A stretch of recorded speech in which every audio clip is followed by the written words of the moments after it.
Saluto cordialmente voi tutti, le autorità, come si usa dire, civili, religiose e militari. Saluto in particolare i presidenti delle regioni Errani, Zaia, Formigoni,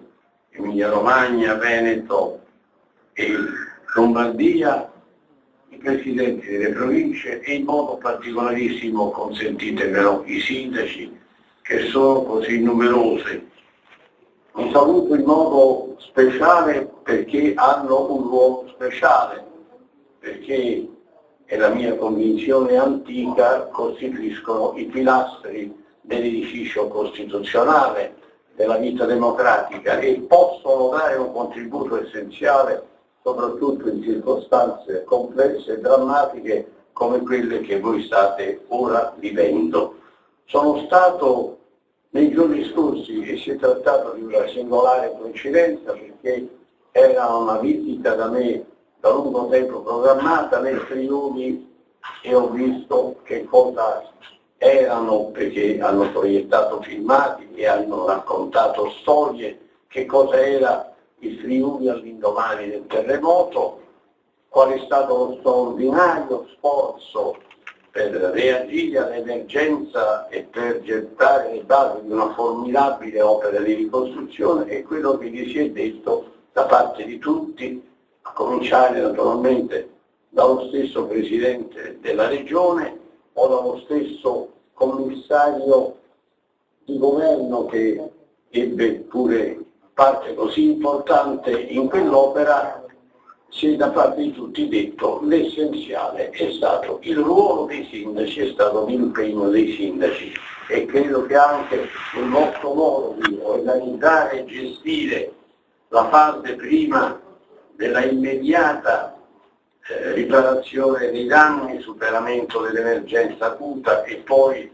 della ricostruzione, qui voi vi siate orientati a riconoscere pienamente fuori di altri eccessivi, complessi filtri burocratici, priorità al ruolo, al contributo dei sindaci. Io ho ascoltato e intendiamoci, dovrei soltanto convalidare tutto quello che avete detto, tranne la parola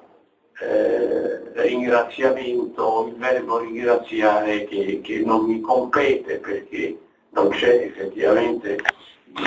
ringraziare chiunque qui in questo momento venga a rappresentare lo Stato. Lo Stato è qui, lo Stato è nelle sue istituzioni nazionali,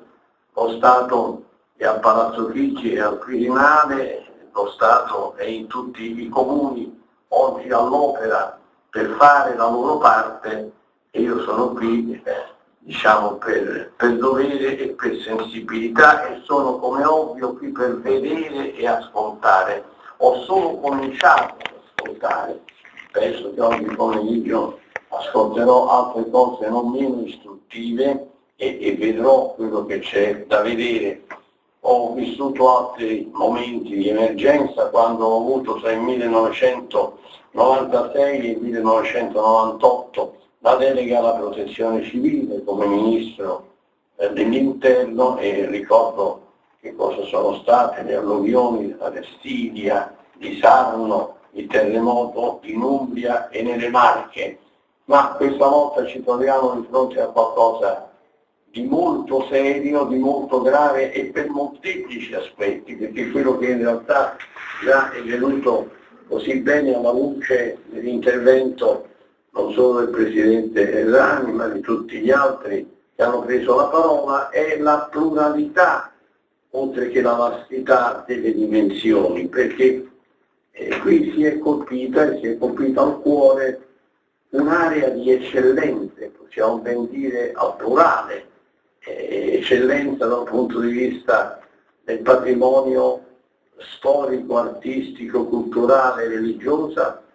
eccellenza dal punto di vista del grado di sviluppo economico e sociale raggiunto in queste zone, eccellenza dal punto di vista del livello di civismo e della capacità di vita associata e dobbiamo avere come obiettivo fondamentale la salvaguardia di tutto questo e di stabilimento di queste condizioni, di queste conquiste. Ha fatto bene anche la Presidente della provincia di Ferrara a ricordare che in questa regione che oggi viene presentata, ed è regione ricca, regione opulenta, regione avanzata, c'erano terre tra le più povere del paese, tra l'altro erano anche terre di forzata emigrazione. La trasformazione è stata straordinaria, come è stata in generale in Italia nel periodo successivo alla conclusione della Seconda Guerra Mondiale, cui avevamo da risollevarci da una terribile sconfitta e da una terribile distruzione, ma è stata poi particolarmente accelerata e ricca in certe parti del paese come l'Emilia Romagna, come le province che qui sono rappresentate. Abbiamo innanzitutto delle vittime da piangere e non sono poche, e sono vittime che tra l'altro hanno pagato con la vita in certe circostanze, perché l'essere schiacciati sotto le mura del luogo in cui si lavora è particolarmente duro, è uno spettacolo che ferisce, che colpisce, e lì senza dubbio è uno dei problemi che sono venuti in evidenza e che dobbiamo affrontare. Dobbiamo affrontare il problema innanzitutto del rischio di un regresso dal punto di vista delle attività produttive. Vedete, certe volte scopriamo che l'Italia conosce poco se stessa, o gli italiani conoscono poco l'Italia. Mi ha colpito come si sia parlato anche sui giornali, diciamo così, specializzati di Mirandola, perché forse qualcuno pensava che Mirandola fosse, che ne so, un paese di fiere, un paese di eventi frivoli, e poi si è scoperto che è uno dei grandi centri di produzione biomedicale in Europa. Questo nemmeno si sa, ma ripeto, in generale conosciamo poco noi stessi. È ovvio che dobbiamo fare i conti con una crisi finanziaria ed economica globale che si accanisce in modo particolare su quell'eurozona di cui l'Italia è parte integrante. Dobbiamo sapere che abbiamo non solo da difendere, ma che possiamo far leva sui nostri grandi punti di forza, un punto di forza di una industria manifatturiera che anche in queste zone colpite ha davvero delle presenze tra le più significative e competitive anche sul piano mondiale. Evitare che se ne vadano aziende che non possano riprendere la loro attività in tempi ragionevoli. Ieri ne abbiamo discusso, perché mentre mi adoperavo su sollecitazione del Presidente Errani perché giungesse alla mia firma il decreto che era partito da Palazzo Chigi, ma sapete i decreti hanno percorsi non tanto brevi e spesso gambe non tanto veloci, e quindi si era fermato alla ragioneria, doveva avere qualcosa che alcuni oramai hanno imparato a nominare la bollina pura, una specie di visto finale, di nulla osta finale della ragioneria dello Stato, laddove si fanno i conti, laddove si va alla ricerca di qualsiasi pulce, e poi finalmente abbiamo avuto l'assicurazione che sarebbe arrivato, e alle 20:30 è arrivato alla mia firma, ma in quel momento era da me a visitarmi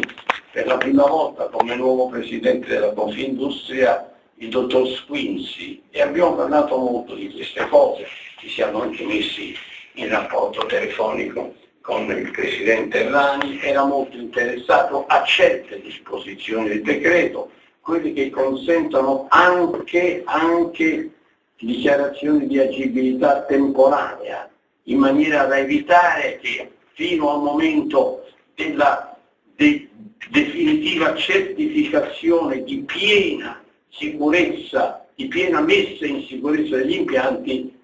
si resti in attesa, si resti in attesa troppo a lungo, perché questo potrebbe essere fatale. Si è trovata una soluzione accorta, equilibrata, come è stato riconosciuto anche dal principale rappresentante del mondo imprenditoriale, e quindi bisogna darsi da fare perché riprenda l'attività nelle condizioni essenziali di sicurezza, perché già si era provato a riprendere in qualche caso che si è stati malamente colpiti, malamente travolti, e bisogna assolutamente quindi tenere ferme le conquiste di trasformazione, di sviluppo competitivo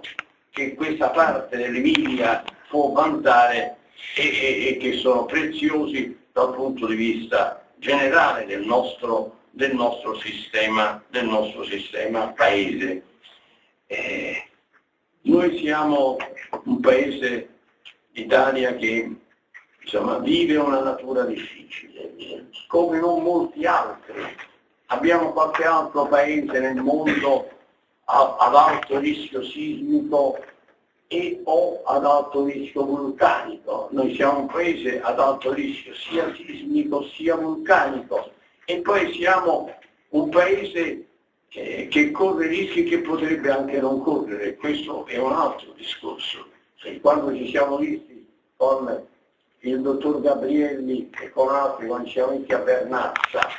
dove mi recai per l'alluvione che aveva colpito le Cinque Terre, ma lì è un discorso che spesso, badate, grida vendetta, perché non si può ovviamente impedire che la terra tremi o che il vulcano erutti, ma si può impedire che un paese venga travolto dalle acque se si costruisce nel modo giusto, se ci sono i giusti argini, se ci sono le giuste misure di prevenzione. Ed è un delitto non farlo,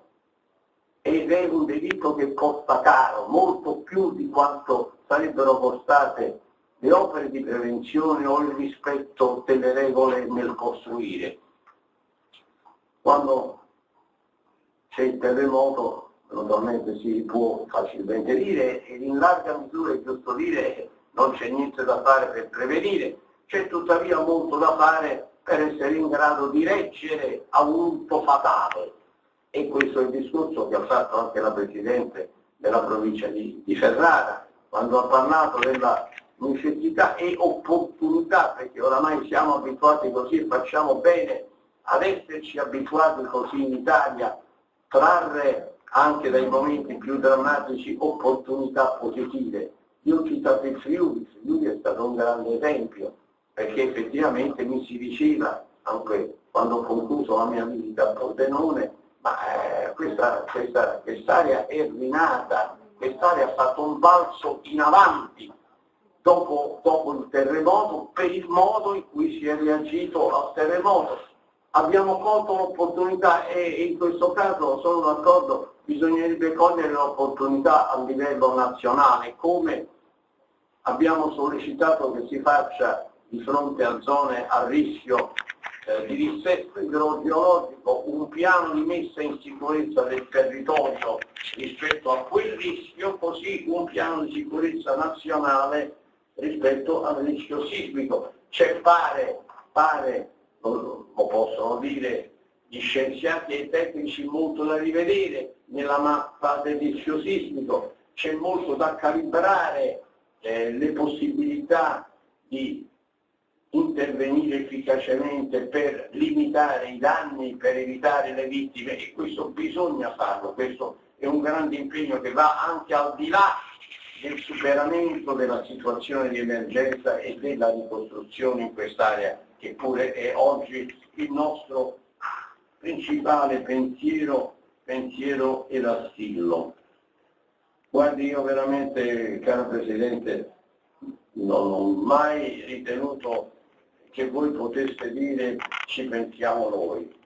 Francamente c'è un limite, come dire, alla generosità, alla buona volontà e anche allo slancio. Non potevate, non potete pensarci da soli, ci dobbiamo pensare noi, dobbiamo sentire noi dappertutto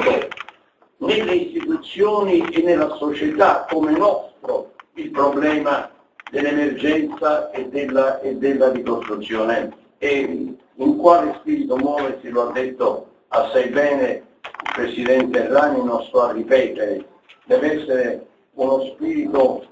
di solidarietà, di impegno comune, di impegno condiviso, non di scarico di responsabilità, non di ricerche e contestazioni recriminatorie, deve essere uno spirito di corretta divisione dei compiti, divisione dei ruoli, valorizzazione delle possibilità, definizione degli obiettivi, e penso che ci si possa riuscire, sono sicuro che ci riuscirete. Mi è venuto di dire in quel breve messaggio augurale che ogni 2 giugno rivolgo agli italiani che abbiamo fiducia nella gente emiliana, ma in realtà per fortuna l'Italia è fatta di molte belle genti. Questo termine vorrei che fosse inteso correttamente, perché è gente friulana, emiliana, veneta, lombarda, ciascuna delle quali ha le sue radici spirituali, culturali e storiche e esprime certe caratteristiche. Sicuramente in queste zone voi esprimete al confine, all'incrocio tra queste 3 così importanti regioni, una grande caratteristica di laboriosità, di slancio produttivo, di volontà di lavorare insieme, di sprigionare la coesione che è indispensabile in situazioni come questa. Io dico anche che ha motivo di preoccuparsi, questo è vero, chi come voi, lo ha detto il sindaco di Ficarò, che poi ha ricordato il Polesine, ha nominato il Polesine. Adesso per una persona della mia generazione, una generazione antica, diciamo, Polesine significa quella terribile storia fu la prima grande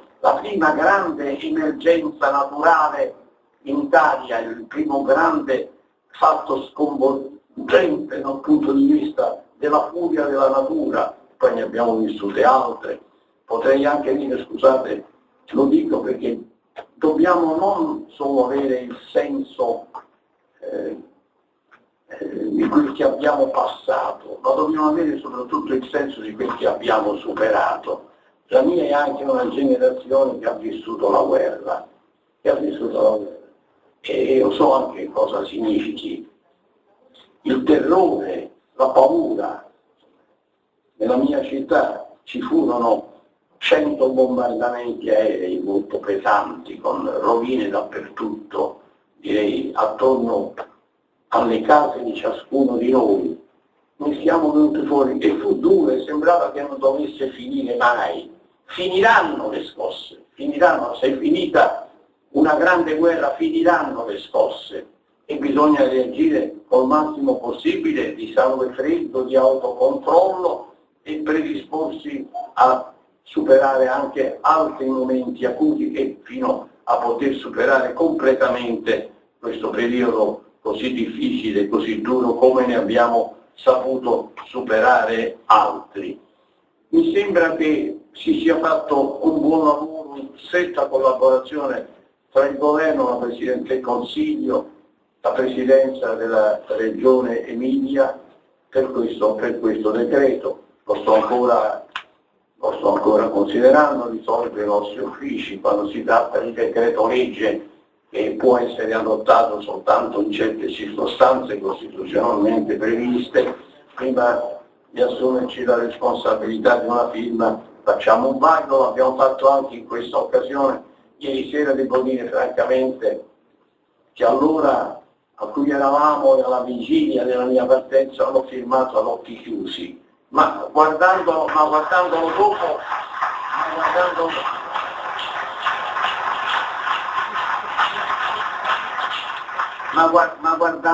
guardandolo dopo e anche ascoltando alcuni vostri commenti, mi pare che sia stata una buona risposta alle esigenze che voi avevate posto anche al Presidente del Consiglio in occasione della sua visita. Ecco, e cito il Presidente del Consiglio perché io vengo per vedere e ascoltare ed è parte della mia funzione vedere bene e ascoltare seriamente e anche trasmettere il più possibile il senso di quello che ho visto e ascoltato a chi decide nel nostro sistema costituzionale. È il governo che decide, il Parlamento che approva. Sono persuaso che ci sia molta sensibilità e volontà ci sarà in Parlamento, non meno che in sede di governo, quando ci sarà da convertire questo decreto legge e forse da adottare gli ulteriori provvedimenti che si renderanno necessari. Certo che quello che è molto importante è che da parte vostra si diano le prove che avete preannunciate di coesione, di responsabilità, di slancio ed è vero anche, era appunto quella preoccupazione del sindaco di Ficarolo che volevo riprendere,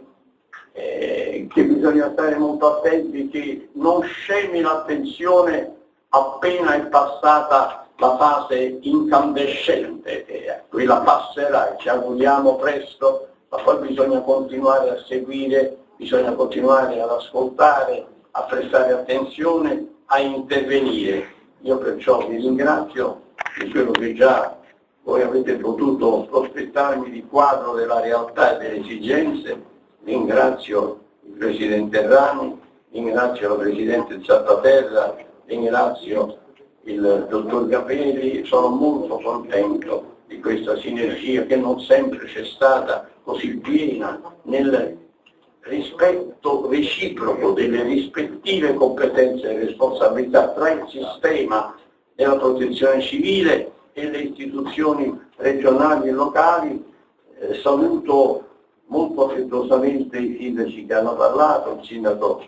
di Ficarolo, il sindaco di Moglia, il sindaco di San Felice sul Panaro, altri ne incontrerò più tardi e voglio semplicemente dirvi arrivederci. Io spero di tornare già a toccare con mano dei risultati, ma cioè di non dover tornare perché la casa brucia ancora, di dover tornare per vedere come la casa, grazie anche a voi, non brucia più.